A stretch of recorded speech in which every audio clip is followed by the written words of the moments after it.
Shalom, bien-aimés dans le Seigneur, nous sommes dans la joie de nous retrouver pour une nouvelle méditation biblique.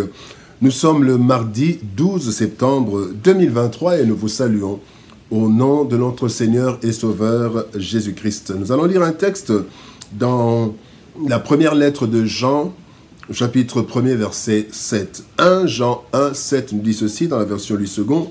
« Mais si nous marchons dans la lumière, comme il est lui-même dans la lumière, nous sommes mutuellement en communion, et le sang de Jésus, son Fils, nous purifie de tout péché. »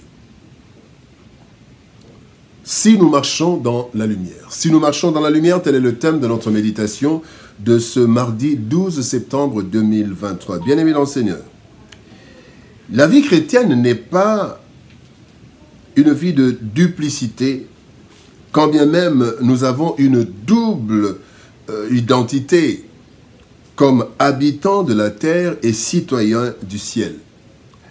Notre vie chrétienne doit être sans équivoque, une vie centrée sur le Christ et son œuvre à travers nous.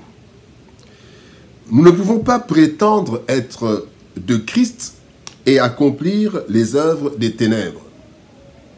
Le texte de ce jour nous révèle que ceux d'entre nous qui marchent dans la lumière, un cortège de bienfaits leur est accordé et ils bénéficieront de la purification des péchés. Voyons ce que ce verset nous transmet. Première leçon, marcher dans la lumière.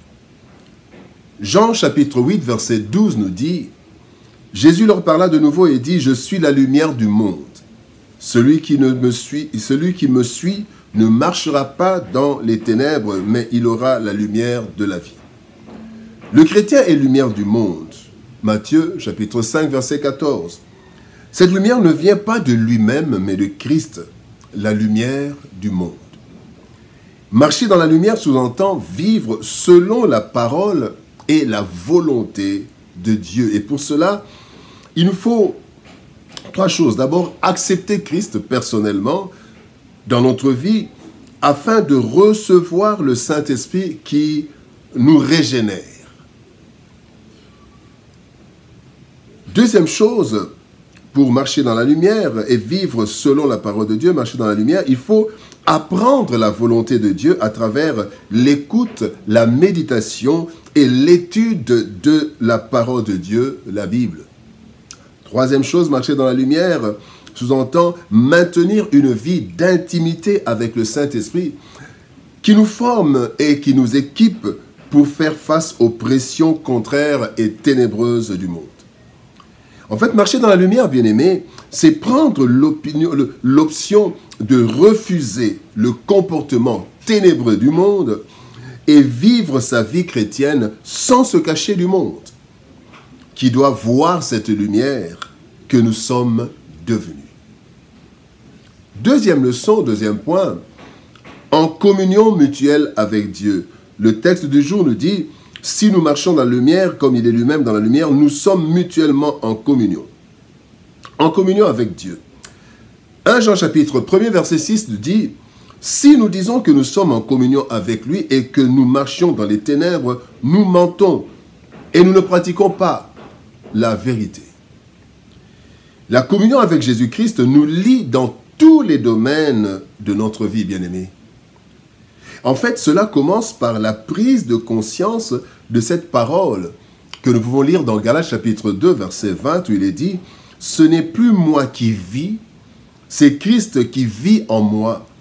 Si je vis maintenant dans la chair, je vis dans la foi au Fils de Dieu. » En fait, cette communion, bien-aimés, nous plonge dans une intimité permanente avec Christ, à travers sa parole et à travers la prière soutenue par la puissance du Saint-Esprit. Le Saint-Esprit que nous recevons dès notre conversion. Bien-aimés, et cela parce que seuls nous ne pouvons rien. Seuls nous ne pouvons rien, bien-aimés. Raison pour laquelle Christ a promis, non seulement il a promis, mais il a envoyé le Saint-Esprit. Quand nous lisons dans Jean chapitre 16, verset 13, voici ce que Jésus-Christ dit à propos du Saint-Esprit. Il dit, quand le Consolateur sera venu, l'Esprit de vérité, il vous conduira dans toute la vérité. Car il ne parlera pas de lui-même, mais il dira tout ce qu'il aura entendu et il vous annoncera les choses à venir. Il vous conduira dans toute la vérité. Donc cela veut dire que seuls nous sommes incapables de nous conduire dans la vérité. Seuls nous sommes incapables de mener une vie de communion avec Dieu. C'est le Saint-Esprit en nous qui nous donne la capacité de marcher dans la lumière et d'être en communion avec Dieu. Le troisième point que nous voulons aborder, c'est purifier de tout péché.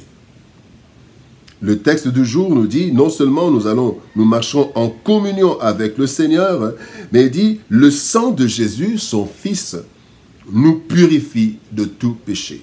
Et cela, si nous marchons dans la lumière.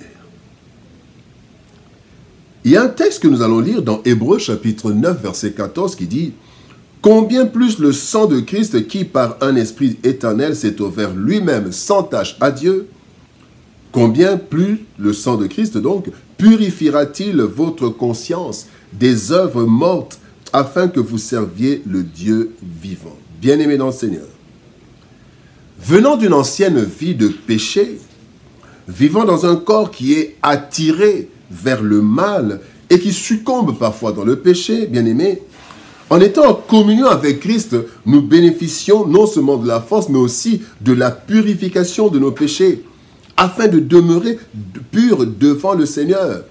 Le Seigneur qui nous attend que lui soit présentée une église pure, tel qu'il est écrit dans Éphésiens chapitre 5, verset 27, il est dit « Afin de faire paraître devant lui cette église glorieuse, sans tache, ni ride, ni rien de semblable, mais sainte et irrépréhensible. » Bien-aimés dans le Seigneur.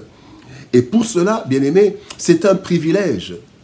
C'est vrai, cela ne nous encourage pas de pécher, mais quand nous tombons, mais que nous sommes en communion, le Seigneur nous relève et il nous purifie, bien-aimés dans le Seigneur. Pour ce rendez-vous final de la pureté, où nous devons être présentés sans tache ni ride ni rien de semblable, seul le sang de Christ peut nous rendre et nous maintenir purs. Et cela, si nous sommes en communion avec lui, et si nous marchons dans la lumière, cela veut dire en suivant les commandements du Seigneur et en cherchant à mettre en pratique sa volonté. Bien-aimés dans le Seigneur, si nous marchons dans la lumière. Marcher dans la lumière, bien-aimés, est l'unique option pour ceux qui sont à Christ. Il n'y a pas d'autre voie, pas d'autre option. Lorsqu'il en est ainsi, bien-aimés, le chrétien reflète alors la vie de Christ. Il reflète cette vie dans ce monde. Ce monde, et il vit dans une communion avec Christ. Bien-aimé dans le Seigneur. Et cette communion avec Christ lui apporte la purification des péchés ainsi qu'une vie de victoire, source de grandes bénédictions. Bien-aimés dans le Seigneur, marchons donc dans la lumière. Si réellement nous sommes de Christ, si nous disons que nous sommes de Christ, allons, marchons loin des ténèbres, refusons les ténèbres et marchons dans la lumière. Ainsi nous serons en communion avec lui, nous serons purifiés de nos péchés et nous pourrons ce jour-là nous présenter devant le Seigneur. Prions. Éternel Père de gloire, Dieu Tout-Puissant, toi qui nous invites à marcher dans la lumière, afin d'être en communion avec ton Fils Jésus-Christ et afin d'être purifiés de nos péchés. Seigneur, aide-nous par ton esprit, car seuls nous sommes incapables de vivre cette vie. Que le Saint-Esprit en nous nous aide, nous fortifie, afin que nous puissions marcher en communion avec Christ, afin que nous puissions non seulement connaître sa parole et sa volonté, mais aussi et surtout la mettre en pratique. Bénis ta parole, éternel Dieu de gloire, bénis mon frère et ma soeur.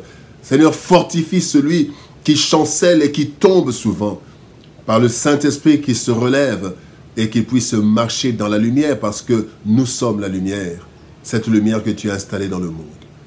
C'est dans le précieux et puissant nom de Jésus-Christ, notre Seigneur et Sauveur, que nous avons ainsi prié, Père. Amen. Bien-aimés dans le Seigneur, que Dieu nous bénisse. Shalom, au revoir, et par la grâce de Dieu, nous nous retrouvons demain pour une nouvelle méditation. Shalom et au revoir.